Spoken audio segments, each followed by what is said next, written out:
Malawi Today.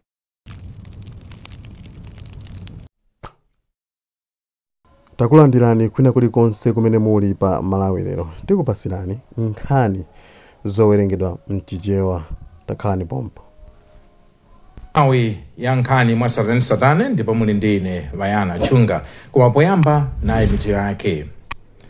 Zipani zosusa za DPP komanso UDF lolemba zazuzula ndondomeko ya zachuma ya 2025-2026 ponena kuti ndiyo satheka. Apolisi mu mzinda wa Lilongwe amanga wachiwiri kwa mtsogoleri wa chipani cha DPP mchigawo chapakati Alfred Gangata powaganizira kuti amagwirisa ntchito certificate ya MSCE imene adayipeza mwachinyengo. Mu nkhani zina, bwalo la milandu ku Blantyre lagamula kuti boma lipereke ndalama zokwana 4.7 billion kwacha kwa asilikali opuma MDF amene amalandira ndalama zoperewera atapuma pa ntchito. Ndi izi ndi zina zambiri, tiyeni tikhalire limodzi. Yamba zipani zosusa za DPP komanso UDF lolemba zazuzula ndondomeko ya zachuma ya 2025-2026 ponena kuti ndiyo satheka. Koma nduna ya zachuma Simplex Chithyola Banda yati DPP isanamize anthu popeza iyo ndimene idasokoneza chuma cha dziko lino. Zambiri mulipotiri. Polankhula mu nyumba ya malamulo pena mathirapo ndemanga pa budget imene adapereka anduna za chuma Simplex Chithyola Banda sabata ziwiri zapitazo, mneneri wa chipani cha DPP pa nkhani ya zachuma a Ben Malunga Phiri ati budget imene adapereka andunawa ndi yabodza komanso kuti ndiyosatheka. Mapempha kunena kuti amalawi ito apitilirabe kusunzika, mitengo ya zinthu ipitilirabe kukwera. Kuli ngongole zimene mu 2020 chabe zinalipa 4.4 trillion and 4.4 ameneyo ndi kuchokera nthawi ya Kamuzu. Zidzinveka bwinobwino kuti kuchokera nthawi ya Kamuzu kuzafika nthawi imene tinali ngongole za 4.4 trillion. Koma kungochokera pa 2020 kuzafika lero pa 16 point something trillion. Kumene kopita ndalama zisitingaloze. Naye mneneri wa chipani cha UDF pa nkhani za chuma a Ishmael Nkumba anati nkofika kwambiri kuti boma lionetsetse kuti silugwitsa ntchito ndalama zambiri poonetsetsa kuti ndalama zimene linazo zizitha kukwanira. Zikuoneka kuti ndi ndalama zokuti boma silingakwanise kupereka kuti budget imene itheke, chifukwa tikachokera pa 2019 ngongole yathu inali pa 3.9 trillion and nthawi imene boma la Malawi limakanika kubenza ndalama imene, so pa 16.9 trillion boma libenza bwanji, ndalama zichokera kuti. Gladys Gana ndi wapa mpando wa komiti ya budget ku nyumba ya malamulo, ndipo akuti komiti yawo ndi yokhudzidwa ndi kuchuluka kwa ndalama zimene dziko lino likugwiritsa ntchito, zomwe nzochuluka kwambiri kuyerekeza ndi ndalama limene dziko lino likupeza. Ngongole ikubwera chifukwa chokuti expenditure ikukula kwambiri pamene ndalama zimene tikutenga zochepa. Mwachitsanzo budget ikuonetsa kuti ku expenditure ikukula by almost 4 trillion. Pamene ku ndalama ziweze kubwera ku misongo almost 900 billion Malawi kwacha. Zikusiyana, already there's a gap. Ndiye ndalama zimene ukuchita spend growth ndi yayikulu, ndalama zimene zikubwera zimene muti mupese mu economy ndi zochepa, ndio mukambira kale pokuonetsa kuti apapo zinthu kuyenda iyayi. Nduna za chuma a Simplex Chithyola Banda akuyembekezeka kuyankhapo pa madando onse amene aperekedwa pa nkhani yokhudzana ndi budget, pamene ndithu adza zukute zonse zokhudzana ndi budget masiku akubwerawa. Apolisi mu mzinda wa Lilongwe amanga wachiwiri kwa mtsogoleri wa chipani cha DPP mchigawo chapakati Alfred Gangata powaganizira mlandu ogwirisa ntchito certificate ya form 4 imene adayipeza mwachinyengo. Ofalisa nkhani za apolisi mdziko muno a Peter Kalaya ati Gangata awamanga atakazipereka okha kulikulu la apolisi ku area 30 mu mzindawo. Pemphero Malimba ali ndi ripoti. Akalaya ati apolisi akuganizira kuti certificate ya form 4 imene Gangata adayipeza kudzera ku sukulu ya sekondari ya Chitomo mwaladedza mchaka 2018 adayipeza mwachinyengo. Iwo ati Gangata awatsegulira mlandu wopeza certificate mwachinyengo umene ndi wosemphana ndi gawo 319 ya malamulo ozengera milandu, ndipo akaonekera bwalo la milandu lachiwiri. My records background yafunza kuti iwowa sanakhalepo student kepo komanso sanapitepo kukalembapo mayeso a MSPE kusonyeza kuti certificate imene akugwiritsa ntchito ndi yabodza. Komabe iwo ati kumangidwa kwa agangata sikukukhudza nkhani za ndale. Mwezi wa Januwale chaka chino agangata adamangidwanso pa milandu ina yokhudza nkhani za misonkho, koma iwo adatulutsidwa pa belo adakhala masiku angapo mchitokosi cha apolisi. Bungwe la anthu omwe ali ndi kachilombo ka HIV yati njira ya makono yosungira mauthenga kudzera pa makina a internet ya online data collection and management reporting system ili ndi kuthekera kothandiza anthu akumidzi kubweretsa mavuto awo azaumoyo poyera kuti akuluakulu aboma ndi ena athandize. Mkulu wa Manet a Lawrence Konyongwa wati kusowa kwa mankhwala ndi zovuta zina zomwe zimapezeka pa chipatala sizingamavute kukonza ngati anthu akumadera akudziwa njira za makono zotumizira uthenga. Samkalimira ali ndi nkhani yonse. Akhonyongwa anayankhula izi pomwe amatsegulira maphunziro a anthu omwe azitolera mauthenga, maphunziro amasiku asanu pansi pa ndondomeko ya community led monitoring yomwe akupereka thandizo ndi a Global Fund kudzera mu nduna wa zaumoyo komanso Action Aid. Iwo anena kuti anthu omwe azitolera mauthenga alandira lamya za m'manja zamakono ndipo aphunzitsidwa mmene angamatolere mauthengawa ndi kumatumiza ku nduna za umoyo, ndipo kumeneko mabungwe ndi boma lidzikaona mmene lingafikire anthu kumidzi ndi kuwathandiza. Zimene zikufunika kuti zichitike ndi aunduna kandi ku headquarters kandi pa district zizipita mwachangu, komanso azikatha kuziona mmene zimayenekera kuti aziziona zitaumbidwa bwinobwino. Mmodzi mwa akuluakulu wa Action Aid Akondwani Mshali anena kuti ndondomekoyi ithandiza kwena kuti anthu kumidzi azikhala ndi mphamvu zomapempha zomwe wakufuna zokhudza umoyo ndi kutukula miyoyo yawo. Akamatolera data kumudzi zotsatira zake zizipezeka mu nthawi yoyenerera, komanso zikhala zodalirika chifukwa chimene chimachitika nchoti panopa akumayuza makope mafomu zinthu zoti zithaunyowa zichakutayika zichakupya. Mmodzi mwa akuluakulu ku ofesi ya zaumoyo kumpoto kwa boma la Mzimba a Love Mukabayi adati ndondomekoyi ithandiza kwena kuti boma lizimvetsa ndi kuzindikira mwachangu mavuto okhuza zaumoyo omwe anthu akumana nawo ku midzi. Ntchito iyi ya CLM ndiyoti ithandize kuti ife ngati Ministry of Health tipange improve ma services athu, ndi data ngati ili yolondola ipangisabe kuti ifeyo zimene anthu akufuna ndi zimene tiafikire nazo. Mmodzi mwa omwe amatolera mauthenga za umoyo achifundo nkhoma kuchokera ku chipatala ching'ono cha Mwansambo mboma la Nkhotakota adati ngakhale ndondomekoyi ikupindula ku midzi, anthu ena samamvetsetsa kuti akamatolera mauthenga awo kudzera muchita za makono kamba kuna kuti amakhala ndi zikhulupiriro zina zomwe nzosathandiza. Maphunzirowa anthu otolera mauthengawa aphunzitsidwa mokwanira ndipo akuchokera ku zipatala zokwana 10 ndi ziwiri ku maboma ali Koma, Lumphi, kumpoto kwa boma la Mzimba komanso Nkhotakota.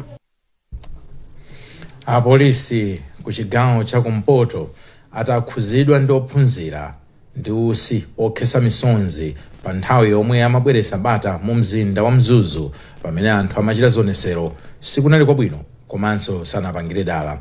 Komishonala wa polisi mchigawochi a Richard Luhanga wati kugwiritsa ntchito usiku kunali kofunikira popeza kunali zipolowe koma kunali kovuta kupulumutsa kaye ophunzirawa. Iwo ati kupita chitsogolo aziziwisa akuluakulu asanatero ndi cholinga chofuna kuteteza ophunzirawo mu nyengo ngati izi. Zambiri mu ripoti ili la Patience Lunda. Aluhanga ananena izi pamwambo otsegulira chalichi cha Mzuzu Police CAP chomwe chili pansi pa sinodi ya Livingstonia. Iwo anati mtsogolomu akhala kulumikizana ndi nthambi zosiyanasiyana ngati sinodi iyi yomwe ili likulu lake komanso imodzi mwa sukulu zake zili mkati mwa mzinda ndipo amakhala pa chiopsezo pa nthawi ya zipolowe.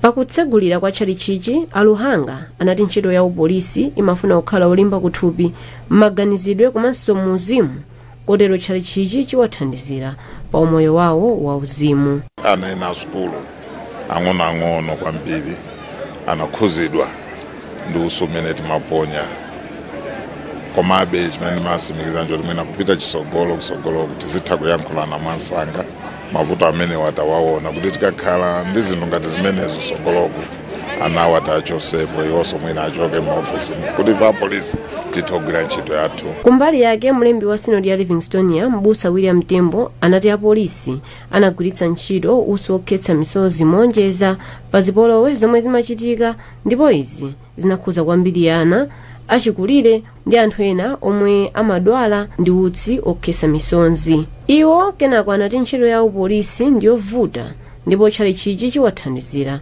kuti azikhala wokhwima mu uzimu. Kusakhala bwino kumene kunali kusatira kwa kati ngane kuti anali mademo anali anthu amene anakonzekera kuti aononge katundu wa mzinda wa Mzuzu.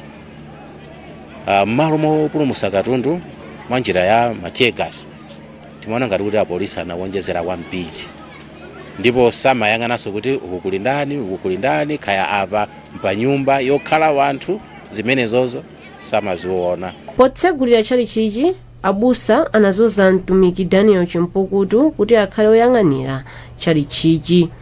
Chalichi chamangidwa ndi ndalama zokwana 40 million kwacha ndipo chili ndi akhristu 360. Bwalo la milandu ku Blantyre lagamula kuti boma lipereke ndalama zokwana 4.7 billion kwacha kwa asilikali opuma MDF amene amalandira ndalama zoperewera atapuma pa ntchito. Kuzera kwa lawyer wawo Jones Gulumba, asilikaliwa ati ndalamazi zimachulukana pamene amalandira ndalama zochepa poyerekeza ndi ndalama zochepesesa zimene boma lidakhazikitsa kuti anthu ogwira ntchito mboma azilandira. Daniel Zimba walemba ripoti ili. Asilikali 460 ndi amene adapuma pa ntchito yawo mzaka za 2004 mpaka 2010 ndipo amalandira ndalama zochepa kwambiri poyerekeza ndi ndalama zochepetsetsa zimene boma lidakhazikitsa kuti anthu azilandira mdziko muno. Mchaka cha 2010 boma lidalengeza kuti ndalama za pension za asilikali opuma zikwere, koma izi ati sizinachitike kwa asilikaliwa. Choncho asilikaliwa ati anakadandaula ku bwalo la milandu ndipo mchaka cha 2019 bwalo lidagamula kuti asilikaliwa aunike ndalama zosala zomwe boma limayenera kuwapatsa. Poyankhula pamene amapereka chigamulo chake lolemba, wothandizira mlembi wa bwalo la High Court Montford Misunje wati asilikaliwa akungoyenera kupatsidwa ndalamazi. Amisunje ati ndizachidziwikire kuti asilikaliwa adadutsa mnyengo zowawa kamba kakunyalanyaza kwa boma kuti liwathandize asilikaliwa mu nthawi yake. Malingana ndi Amisunje, pa ndalama yokwana 4.7 billion kwacha, wina aliyense wa asilikaliwa akuyenera kutengapo gawo lake malingana ndi udindo komanso malipiro amene amalandira pamene ankapuma pa ntchito. Ndipo mawu ake mtsogoleri wa asilikaliwa Ben Mtwana wati ndi okhutira ndi chigamulochi, koma Antwana adandaula kuti chigamulochi chachedwa, koma apempha boma kuti lilemekeze chigamulochi mu nthawi yake. Yatenga nthawi kwambiri komano kuti chosangalatsa kwambiri ndi yoti tithokoze abwalo atimva. Titabwera poyambirira MDF sinakane, boma silinakane, linavomera kuti tikakambirane kunja kwa bwalo, komano kunja kwa bwalo kuja na samabwera, tikapita samabwera almost katatu. So tinaona kuti mwina tibwererenso ku koti akatithandize. Ndiye atengadi nthawi kwambiri, koma lero lili losangalala kwambiri kuti bwalo lapereka chigamulo chimene chichokomera ifeyo kunena kuti immediately padakali pano ndekuti kuchokera mawa kupita kutsogolo akuyenera atilipire ndalama zathu. Zinadziwikanso pa nthawi ya chigamulochi kuti nthawi zambiri pamene nkhani imamvedwa mbali ya boma si imabwera ngati mmene zinalilinso pa nthawi ya chigamulochi. Bungwe la Malawi Chewa Heritage lomwenso limadziwika ndi dzina lokuti chifukwato cha Chewa lapempha Chewa mdziko muno kuti apitirire kulimbikitsa chikondi ndi mtendere mdziko muno. Wapampando wa bungweli Senior Chief Sosola anena izi mboma la Nsanje pamene anapita kukapereka zipangizo zomangira kwa TN Gabu. Thomas Kachere ali ndi zambiri mu ripoti ili. Senior Chief Sosola yati Achewa akuyenera kupitirira kukhala bwino ndi mitundu yonse ya anthu kuti mtendere uzipitirira pakati pa anthu. Iwo anapita kukathandiza TN Gabu pamene yakhala ikuvutika. Bungweli linapereka zipangizo zomangira monga malata ndi matumba a simenti zoposa 500,000 kwacha zomwe akufuna kukonzera nyumba yomwe inasasuka ndi mphepo. Monga bungwe la Malawi Heritage tinaona kuti ndi chanzeru komanso chofunika kwambiri kubwera kuno ku Nsanje makamaka pano pa Khuluvi kapenanso kuti kwa tiye Ngabu ngati m'bale wathu kuno ku Nsanje. Tinaona kuti tikafikeko tikumane ndi anzathu makabanja limene lagwidwa zovuta ngati mene muonera nyumbayi kuti yaonongeka.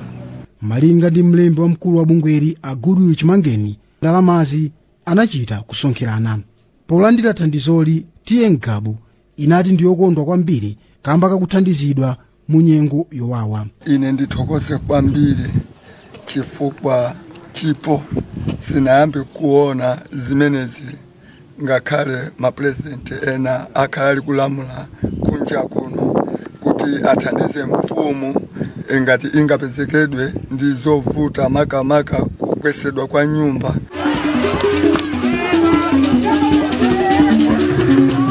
Naye Senior Chief Chimombo anakondwera kwambiri povina nyimbo zomwe zimayimbidwa ndi bandi ya Ulimba.